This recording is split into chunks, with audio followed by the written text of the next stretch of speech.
Bonjour à toutes et à tous. Si vous nous rejoignez à l'instant même dans cette émission, à l'écoute de nos pères, les évêques, une émission hebdomadaire qui vous fait découvrir la richesse d'un diocèse et la pastorale de son pasteur.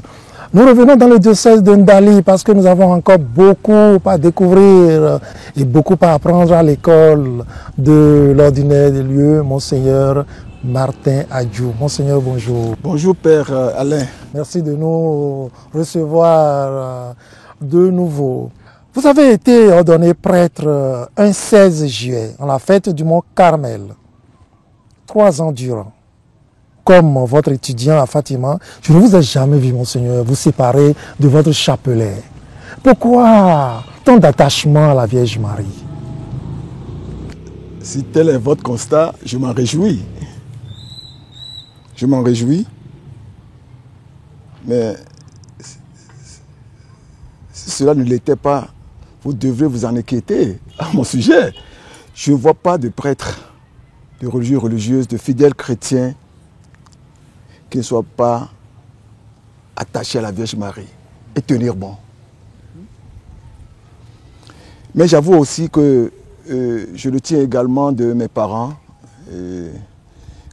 qui ont toujours prié à notre présence, qui nous ont fait, qu'ils ont associé à la prière de chapelet. Ma maman était de la Légion de Marie, donc je l'ai eu au biberon, donc cette dévotion-là. Mais je dois dire que tout au long de mon parcours, j'ai senti cette présence vraiment discrète, mais très, très agissante dans ma vie. Et comme évêque, comme pasteur, aujourd'hui, je pourrais dire que si celle-là n'était pas dans ma vie, que serait ma vie? Qu'est-ce que je deviendrais? Et qu'est-ce que j'aurais pu faire? Voyez-vous, donc, je vous assure que chacun a son histoire avec la Vierge Marie. Nous avons un contrat tous les deux. Je ne suis pas toujours resté fidèle, mais par son clin d'œil et sa délicatesse, elle me rappelle à l'ordre de temps en temps et pour que je sois vraiment ce qu'elle attend de moi. Pèlerin d'espérance à la suite de Marie. Encore Marie en cette année jubilaire, Monseigneur. Cela se comprend. Cela se comprend. Et toute la vie de la Vierge Marie a été un pèlerinage dans la foi et l'espérance. Dieu ne déçoit jamais ceux qui espèrent en lui. Marie avait cette forte conviction et ça l'a porté pour déployer une telle charité dans sa vie, hein, au plus haut sommet en tant qu'humain, au plan humain. Alors donc, Marie constitue quand même un modèle pour nous, un modèle unique, certes, mais un modèle accessible, puisqu'elle est de notre race, de la race humaine. Monseigneur, aucune autre dénomination ne vous a plu pour désigner votre belle cathédrale que de lui donner le nom de Notre-Dame des Enfants. Notre-Dame des Enfants. On pouvait dire Notre-Dame de l'Immaculée, Notre-Dame de... Voilà, il y a quand même pas mal de dénominations. Mais vous avez choisi Notre-Dame des Enfants. Mais pourquoi, Monseigneur? On voudrait comprendre. C'est la énième et comment dirais-je, question qu'on me pose là-dessus. Voilà. Et j'ai eu plusieurs fois à m'expliquer pour donner les raisons pour lesquelles j'ai choisi une telle dénomination et qui ne semble pas, je dirais, être ordinaire, habituel. C'est un peu original pour beaucoup de gens. Mais moi, je me pose la question, pourquoi est-ce que cette dénomination n'est pas connue par le grand public? Ça, je m'étonne. Enfin, je prends le recul et puis je m'en étonne. Je m'en étonne du fait que, eh bien, d'abord, il y a un fondement biblique. En Matthieu, chapitre 18, versets 3 à 6, il est dit clairement, c'est Jésus qui parle, hein, le maître qui parle. Si vous ne vous convertissez pas et ne devenez comme des petits enfants, vous n'entrez pas dans le royaume des cieux. Le royaume des cieux est à ceux qui leur ressemblent. Alors, mais pour construire cet enfant spirituel en nous, nos forces ne suffisent pas. Elle qui a formé Jésus en elle, elle qui a été, je dirais, première disciple du Christ, mais elle est mieux placée pour, je dirais, construire cet enfant spirituel en nous. Voilà. En tout cas, c'était une raison d'abord biblique. Il y a ça. Mais il y a d'autres raisons, je vais dire, qui sont de circonstances. Et je vous ai dit dans une précédente interview que j'ai eu à côtoyer le phénomène des enfants dits sorciers. Alors, je dirais, c'est un cri, je dirais, de défense de ces enfants. J'ai dit, mais Marie est l'enfant de tous les enfants, est la mère de tous les enfants, pardon. La mère de tous les enfants. Que tous les enfants ont le droit de vivre. Tous les enfants ont, je dirais, la même attention de Dieu. Et donc, Marie incarne cela, cette mère qui ne rejette aucun enfant. Et vous savez, on rejette les enfants au regard des dictats culturels. Mais Marie n'a pas ça. Marie ne connaît pas de différence entre ses enfants, qu'ils soient handicapés ou non, que les gens vraiment voient ses suffisances ou non. Enfant, c'est l'enfant pour elle. Voilà.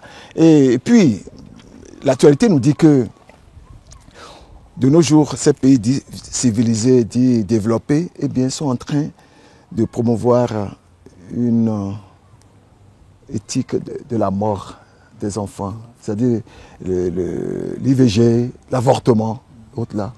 Et donc, c'est aussi pour dire, Marie, Notre-Dame des enfants, eh bien, va être celle qui va défendre le droit des enfants à naître. Donc, c'est aussi, je dirais, une démarche de foi, pour dire que, eh bien, j'aimerais que, par cette présentation de la Vierge Marie comme mère de tous les enfants, maman de tous les enfants, eh bien, que tout le monde sache qu'on peut recourir à elle pour, je dirais, avoir sa protection et avoir son soutien. Et d'ailleurs, il y a une prière pour cela. Je voudrais même vraiment que cela soit connu par un plus grand public. Il y a une prière. Si vous êtes intéressé, en dehors de cette, je dirais, ambiance. Non, je l'ai reçu d'ailleurs. Et donc, la prière pour les enfants, et bien, un chapelet pour Notre-Dame des enfants. Et donc, j'aimerais vraiment faire connaître cette spiritualité de Notre-Dame des enfants. Voilà, pour vous dire quoi? Pour vous dire que, eh bien, c'est toutes ces raisons et d'autres que je n'ai pas pu citer là, qui m'ont apporté à cela. Mais j'ai eu vraiment à m'expliquer fortement, avant même que, eh bien, les institutions officielles m'accordent cette dénomination. J'ai dû m'expliquer. Ah oui? Ah oui, je vous en prie. C'était pas facile? C'était pas évident. Ah oui. On dit, mais on n'a jamais entendu parler de Notre-Dame des enfants. J'ai dit, vous avez entendu parler de Notre-Dame des apôtres? Pourquoi il n'y aurait pas Notre-Dame des enfants? En tout cas, de toute façon, c'était mon option. Et j'étais prêt à me battre pour obtenir le OK et bien l'agrément. Et ça a été. Et on voit bien votre dévouement à la suite des enfants. Déjà, c'est 25 ans, mais on voit que vous avez déjà construit un certain nombre de centres aux orphelins, aux enfants vulnérables. Foyer Frédéric Albert de Pereire, Pouponnière, centre de récupération nutritionnelle de Pereire toujours, orphelinat Sainte-Élisabeth, Anne Seton de Biro. Mais pendant que la vie, vous avez commencé à en parler, pendant que la vie de l'autre côté, de la mer, ou bien dans d'autres cultures, on essaie de la torpiller, de la piétiner, de la détruire, de l'étouffer, vous faites la valorisation de l'enfant à naître, et surtout l'enfant handicapé. C'est toujours en lien avec votre cœur de père et en lien avec ce cœur que Marie vous communique, qui vous pousse à aller dans ce sens, à construire des centres pour sauver ces enfants. Bon, et d'abord, vous avez cité 3 centres. Ces centres-là ont été créés par des instituts. Sinon, personnellement, j'ai eu à fonder l'orphelinat Sainte-Marie de Ouénou. Et 2 ans après, enfin il y a 2 ans, j'ai fondé un deuxième qui est Sainte Maria Goretti de Ndali. Mais tous ces centres aujourd'hui survivent quand même grâce à vous, grâce à vous. Au moins les deux qui dépendent de moi. Et les autres, eh bien, c'est les instituts eux-mêmes qui prennent en charge les tâches et les dépenses et autres là. Mais c'est pas là le plus important. C'est ce que vous avez posé comme question de savoir. On sent que l'enfant a une place prépondérante dans votre diocèse. Mais c'est ce que nous enseigne l'Église et ce que je dirais, appliquer sur le terrain. Mais c'est aussi, je dirais, une sensibilité personnelle. Je suis très porté vers les enfants. Et n'acceptez pas qu'un enfant souffre à cause de non, vraiment. Et d'ailleurs, mes enfants le savent. Et je me mets à leur niveau. Et j'apprends beaucoup de choses à leur école. Beaucoup. Quand le Christ dit, soyez comme les petits enfants, il y a des dimensions vraiment à acquérir. Dimension de cette enfance spirituelle acquérie. Et donc, je m'amuse beaucoup avec eux. Et j'étais avec eux, et puis les enfants grimpaient sur moi, ils tiraient ma soutane, tout ça là. Et tu vois, ils me mettaient la main sur la tête. Et il y avait deux agents pastoraux, 2 prêtres et 2 religieuses qui nous voyaient. Ils étaient tombés de nuit, ils disaient, mais comment mon Seigneur se laisse aussi tripoter comme ça? Et autres là. Et moi, ça m'amusait. Je regardais leur visage, mais vraiment, comment dire, un peu à dire, allez les enfants, écoutez. Non, j'aurais pu leur répliquer ce que le Christ a dit, laissez venir à moi les petits enfants. Donc, pour vous dire quoi? Pour vous dire, il y a cette sensibilité personnelle que j'ai pour ces enfants, pour les enfants en général. Et donc, c'est un monde qui me plaît, c'est un monde où je trouve mes repères facilement. Et ils m'apprennent beaucoup de choses, ils m'enseignent beaucoup de choses, voilà. 25 ans que votre diocèse a été créé par décret sur l'inspiration du Saint-Pape Jean-Paul II. Le 22 décembre, vous l'avez dit, 1999, vous êtes doublement en année jubilaire. Je m'en vais lire cette phrase. Au-delà des diverses manifestations qui vont jalonner cet événement, nous sommes doublement conviés à entrer dans la paix de Dieu par des démarches de conversion, des gestes de miséricorde, les uns envers les autres, mais aussi envers nous-mêmes.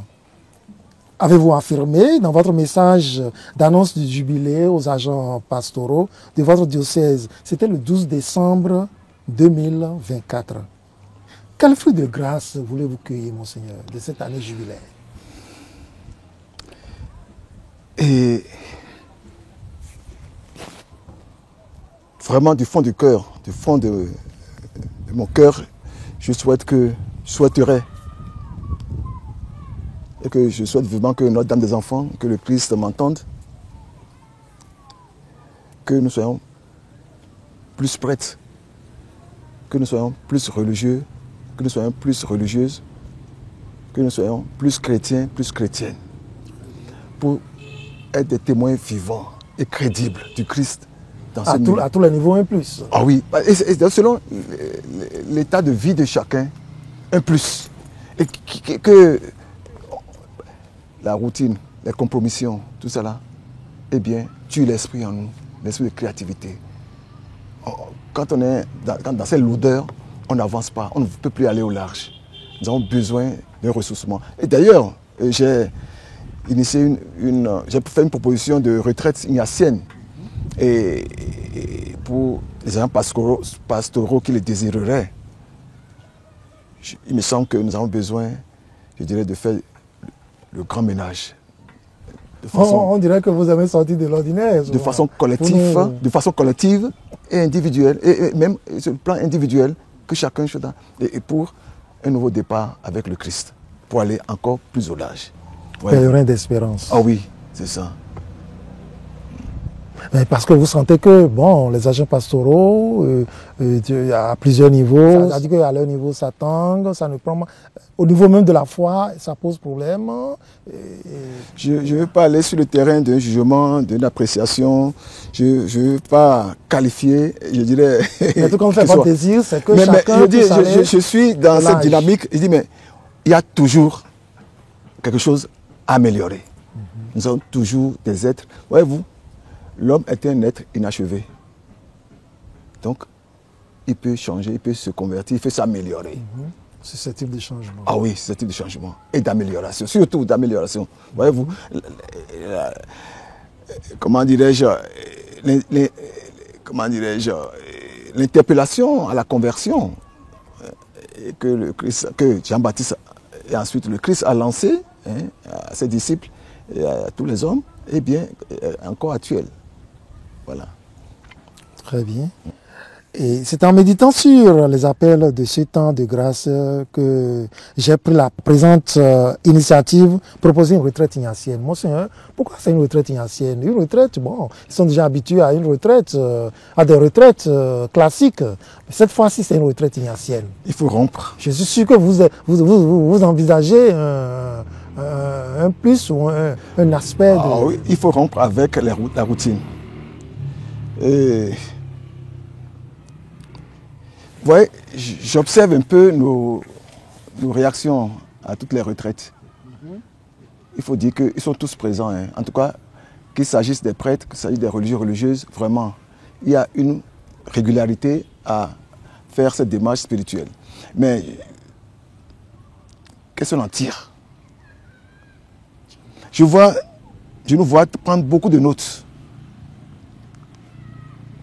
Mais ce n'est pas les notes qui compte, c'est la vie. Qu'est-ce qu'on en fait? Qu'est-ce qu'on fait de ces notes? Alors, je dis, il est temps de changer de créneau. Il est temps de changer de créneau. Et ce n'est pas tant pour que cela soit élargi à tout le monde, non. S'il y a quelques-uns qui acceptent vraiment de faire cette retraite, je prie fortement que... Ils deviendront des points focaux.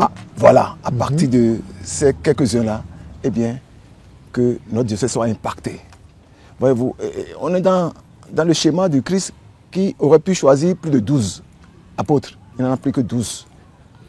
Parce que, eh bien, ce n'est pas le nombre qui fait la chose, c'est la qualité et la conviction. Et donc, voilà, je voudrais espérer que, à l'issue de cette retraite-là, eh bien, Dieu nous donne de cueillir des fruits de conversion et qui impactent tout le diocèse et chacun de nous, à commencer par moi-même. Mais je vais rentrer dans la démarche. Je vais m'associer à cette démarche-là de retraite. Vous serez le premier retraitant? Je suis le premier retraitant. Ah oui, ça je vous assure que je ne rate pas ces occasions-là. Ah non, le moins possible. Ah mais c'est bien. Voilà, chers amis, voilà un diocèse... avec un pasteur à l'œuvre, le pasteur est à l'œuvre, et ce n'est pas qu'on lui jette des fleurs, non.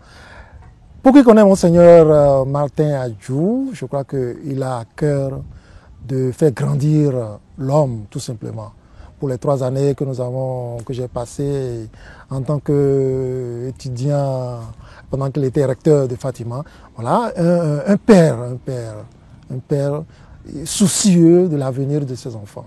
Et je suis sûr que si nous nous mettons tous à l'école d'un tel père, je suis sûr que nous irons très loin dans notre foi, dans notre vie d'homme, dans notre vie de chrétien, dans notre vie d'engagement à la suite du Christ. Alors, chers amis, voilà encore une découverte, les pans du diocèse de Ndali, et voilà ce que son pasteur peut encore nous communiquer. Nous en sommes heureux et fiers. Que le Seigneur vous bénisse, Monseigneur, qui vous donne encore la grâce d'aller de l'avant pour que tout ce que vous aurez semé dans les cœurs, que cela porte du fruit et des fruits. Et le Seigneur viendra en son temps cueillir de bons fruits. Amen. Pèlerins d'espérance, soyons tous engagés à la suite du Christ. Merci. Nous vous souhaitons une bonne journée. Merci de nous avoir suivis. Vous pouvez toujours nous capter sur notre site internet www.lumenchristtv.com. Que Dieu vous bénisse.